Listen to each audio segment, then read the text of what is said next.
Hay una frase de Hemingway que resume la historia monetaria mejor que cualquier tratado de economía. Un personaje suyo pregunta a otro cómo se arruinó. Y la respuesta es de dos maneras, gradualmente y luego de repente. Esa es la forma en la que los sistemas monetarios cambian. No se deslizan con suavidad de un estado a otro, dándote tiempo a prepararte. No te avisan, aguantan por inercia, por costumbre, por miedo al cambio, durante años, a veces décadas. Y entonces, en un fin de semana, en una noche, tan solo unas horas, todo cambia de golpe. Y hoy quiero mostrarte por qué. ¿Por qué las grandes migraciones de capital y los grandes cambios de régimen monetario ocurren siempre de forma violenta, abrupta, casi nunca gradual? Vamos a recorrer los antecedentes históricos, 1971, crisis de divisas, 2008, y vamos a entender la mecánica profunda que hace que estos cambios sean, por su propia naturaleza, ditos. Y al final voy a conectar esto con algo que llevamos meses cubriendo en este canal. Si el cambio va a ser violento y no gradual, ¿qué significa eso para quienes están mirando la próxima transición, la de los rieles digitales, la de los activos digitales como XRP? Porque la conclusión no es la que esperas. Empezamos. Hay un mito que se llama la falsa promesa de lo gradual. Empecemos por desmontar la ilusión más cómoda que tenemos sobre el dinero. La idea de que los grandes cambios nos avisarán con tiempo, de que veremos venir esos cambios, de que tendremos tiempo de reacción. Queremos creer que un sistema monetario se degrada como se desgasta un par de zapatos. Poco a poco, de forma visible, no de margen para comprar unos nuevos antes de que se rompan del todo. Y es una idea reconfortante, pero es falsa. Los sistemas monetarios no se comportan como zapatos, se comportan como presas.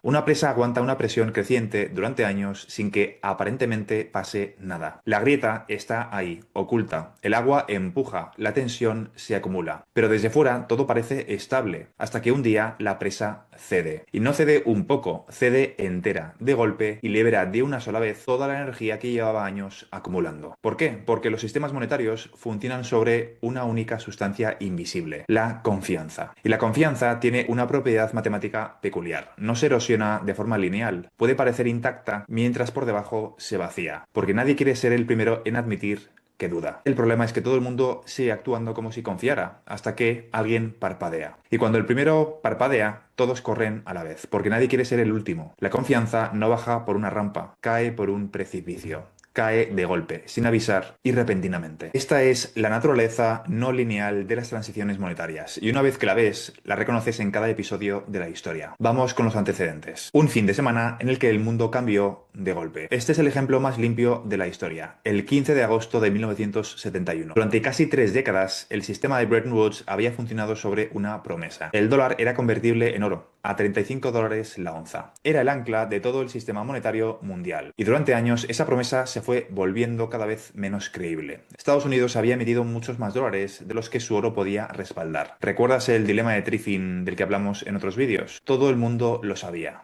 Los franceses, con De Gaulle a la cabeza, empezaron a exigir oro a cambio de sus dólares. La presión sobre la presa crecía. Y durante años no pasó nada dramático. El sistema aguantaba. La gente seguía usando dólares y los economistas discutían, pero la vida continuaba. Fue la fase de gradualmente. Y entonces llegó el fin de semana, el domingo 15 de agosto de 1971. Sin previo aviso, sin consulta internacional, el presidente Nixon apareció en televisión y anunció que Estados Unidos suspendía temporalmente la convertibilidad del dólar en oro. Lo llamaron cerrar la ventana del oro. De un día para otro, el ancla de todo el sistema monetario mundial desapareció. La promesa sobre la que se había construido el orden financiero de posguerra se rompió en una sola alocución televisiva de domingo por la noche. Fíjate en la forma, no hubo un desmantelamiento gradual y negociado a lo largo de los años. Lo que sí que hubo fueron décadas de tensión acumulada y luego un fin de semana que lo cambió todo. Esa fue la fase de repente. El mundo se despertó el lunes en un sistema monetario distinto al que tenía el viernes. Pasaron menos de 3 días. Y aquí está la lección que conviene grabar. El cambio no fue lento porque la degradación fuera lenta. La degradación llevaba años. El cambio fue súbito porque los sistemas basados en confianza solo pueden cambiar de forma súbita. Mientras la ficción se sostiene, todo parece normal. Cuando se rompe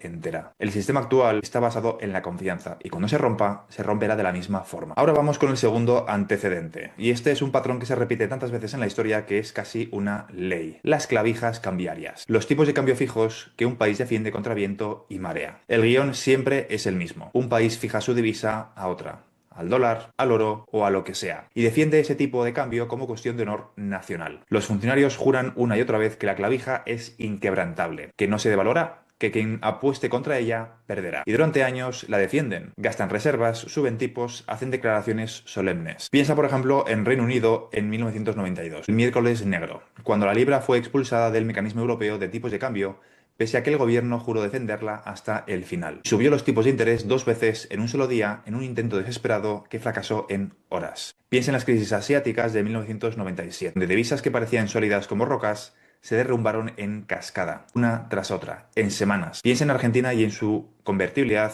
1 a 1 con el dólar. Defendida durante una década como un dogma sagrado, colapsada en cuestión de días entre corralito y caos. El patrón es idéntico en todos los casos. Fase 1, la clavija aguanta. Y cuanto más aguanta, más confiada se vuelve la gente de que aguantará para siempre. Las autoridades más lo juran. Fase 2. La presión se acumula invisible bajo la superficie, en silencio. Y en la fase 3, un detonante, a veces menor, que hace que la clavija caiga.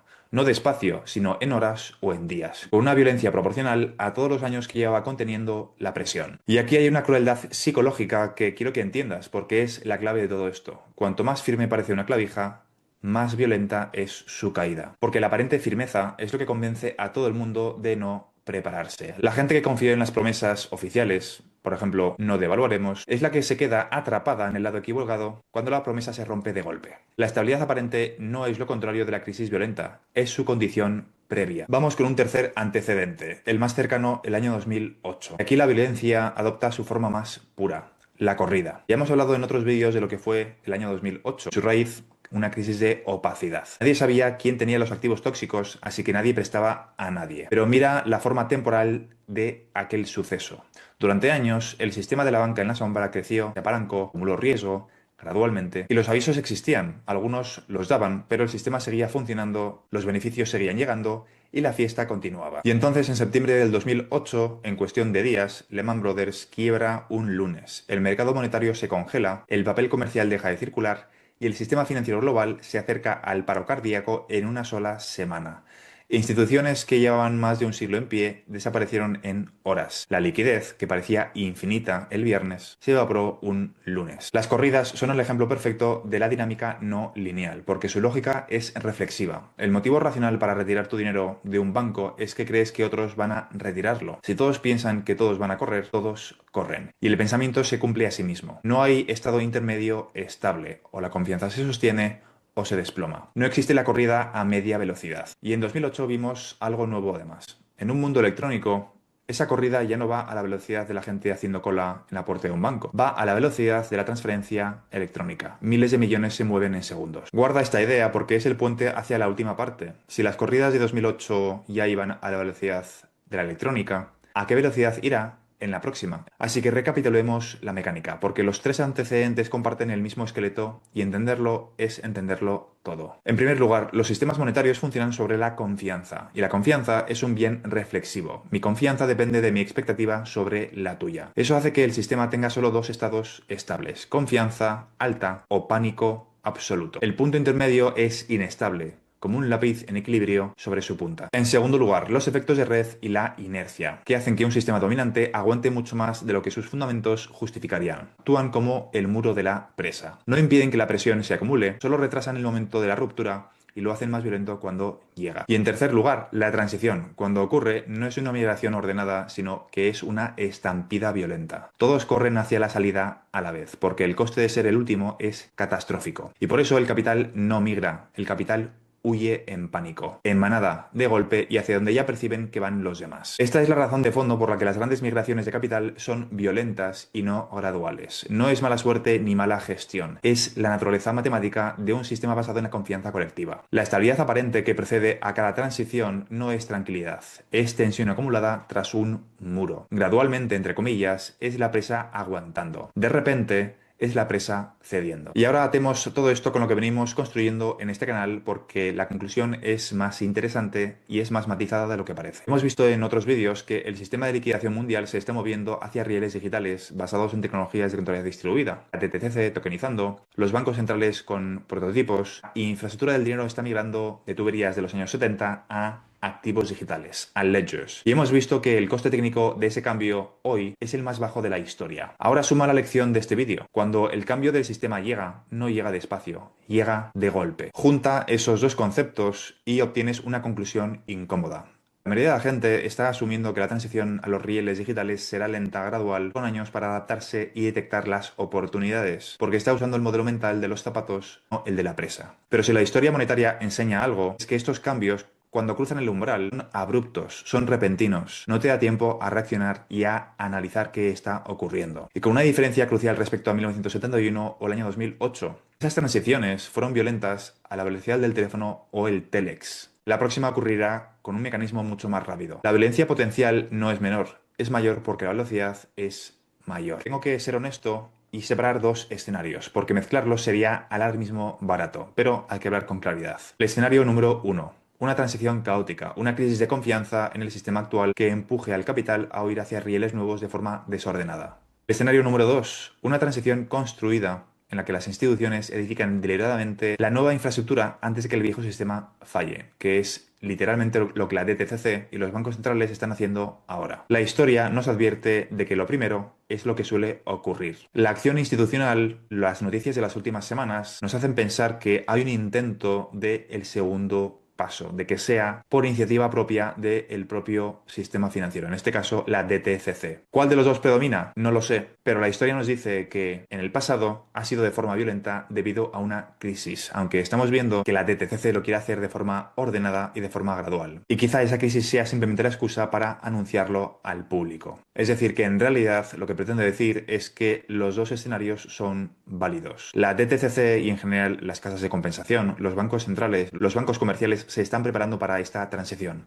Más que los bancos comerciales, diría que las casas de compensación, que son los que se encargan de la liquidación interbancaria. Hay una clara intención de migrar el sistema financiero hacia tecnologías de contabilidad distribuida. Y lo más probable es que veamos cómo la excusa de cara al público es una crisis sistémica, repentina, que nadie podía ver, entre comillas. Era evidente que iba a ocurrir, pero la narrativa de los medios de comunicación va a ser que no se podía saber. La realidad es que hay muchísimos analistas que llevan advirtiendo de esta crisis de liquidez. Yo soy uno de ellos, pero hay muchos más. Y es su trabajo sacar tus propias conclusiones. Independientemente de cómo sea la transición, la cosa está bastante clara. Los rieles están construidos y XRPL va a ser el mecanismo principal de liquidación desde mi punto de vista de la DTCC, la institución que mueve 4.74 trillones de dólares de forma anual. En ambos escenarios, algo que sea gradual o algo que sea violento, la implicación para quien observa es la misma. La infraestructura neutral que haga de puente entre el sistema viejo y el nuevo tiene más valor cuanto más abrupta sea la transición. Si el cambio fuera gradual, habría tiempo para construir puentes sobre la marcha. Si es violento, como la historia sugiere, el puente tiene que existir antes, ya construido, líquido y listo, porque en una estampida no te da tiempo a levantarlo. Es decir, la cañería, el diámetro de la cañería de XRPL tiene que ser suficientemente ancho para que cuando esta crisis de liquidez ocurra pueda ser absorbida. El timing del mercado va a ser interesante. Repito, ¿dónde encaja XRP en todo esto? XRPL es una de las pocas piezas de infraestructura que ya existe, que ya funciona y que responde a la descripción de lo que una transición abrupta requeriría. Un activo puente neutral de liquidación instantánea sobre un ledger público que no es el pasivo de ningún sistema en crisis. La tesis no es XRP sube porque viene el caos. La tesis es mucho más sobria. Si las transiciones monetarias son violentas y súbitas, y la historia nos dice que lo son, entonces el valor de tener esa infraestructura neutral ya construida y lista antes del punto de quiebre es estructuralmente alto. Los puentes que importan en una estampida son los que ya estaban ahí, no los que se van a construir cuando es necesaria la huida. Así que de nuevo, 3 frases para llevarte. La primera es que los sistemas monetarios no cambian cómo se gastan los zapatos, sino cómo cede una presa, gradualmente y luego de repente. En 1971, las clavijas. En 2008, el mismo patrón se repite siempre en todas las crisis. Primero va lento y luego es repentino. La segunda idea, la violencia no es un accidente, es la naturaleza matemática de un sistema basado en la confianza colectiva. La estabilidad aparente que precede al cambio no es calma, no es signo de estabilidad, es tensión acumulada tras un muro. Y tarde o temprano esa presa se rompe. Y en tercer lugar, si la próxima transición, la que mire el sistema financiero hacia rieles digitales, sigue el patrón histórico, será abrupta y ocurrirá más rápido que nunca, porque el sistema financiero está más conectado que nunca. Y en una transición abrupta, la infraestructura que importa es la que ya está construida antes del punto de quiebre. No sé cuándo va a ocurrir esta transición, pero claramente estamos ya en la ventana de oportunidad para que ocurra. Simplemente describo los patrones históricos del pasado y dejo que pienses por ti mismo. Eres tú el que tiene que pensar qué está ocurriendo. Dicho esto, si te ha gustado este vídeo, considera suscribirte. Te recuerdo que en este canal cubro todo lo relacionado con el sector de activos digitales, en concreto la transición controlada de todo el sistema financiero hacia tecnologías de contabilidad distribuida, es decir, XRP, XLM, XDC, SHX, HBAR y un conjunto de activos digitales que van a cumplir una función complementaria en el futuro sistema financiero basado, entre otras muchísimas cosas, en el estándar ISO 20022. Todo esto englobado dentro de una transición muchísimo más compleja y profunda que consiste en dejar atrás el capitalismo y comenzar una nueva era post-capitalista, post-IA, post-trabajo, y a transición muchos están bautizando como la singularidad económica, que consiste en el desacople el crecimiento del PIB del mercado laboral, y todo eso explicado desde el punto de vista de las oportunidades que nos vamos a encontrar en el proceso para los inversores minoristas como tú y como yo en el sector de activos digitales. Eso es todo por ahora y nos vemos en el siguiente vídeo. Un saludo.